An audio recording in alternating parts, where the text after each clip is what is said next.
मुलींसंदर्भात supreme कोर्टाने एक महत्त्वाचा निर्णय दिलाय। मुलींचे शिक्षण आणि आरोग्याशी संबंधित एका अत्यंत महत्त्वाच्या मुद्द्यावर सुप्रीम कोर्टाने ऐतिहासिक निकाल दिलाय।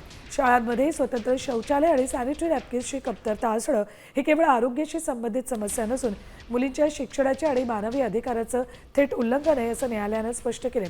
मासिक पाळीच्या साधनाचा अभाव मुलींना शाळा सोडण्यास भाग पाडतो, जे त्यांच्या गोपनीयतेच्या आणि समानतेच्या अधिकारावर गदा आणणार आहे असं म्हटलंय।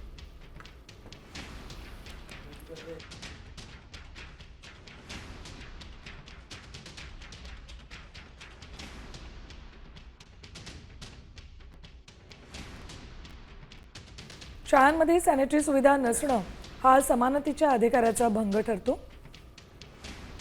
मासिक पाळीशी निगडित आरोग्याचा अधिकार हा मूलभूत अधिकार आहे। प्रत्येक शाळेत मुलींसाठी स्वतंत्र सुरक्षित स्वच्छतागृह असावीत।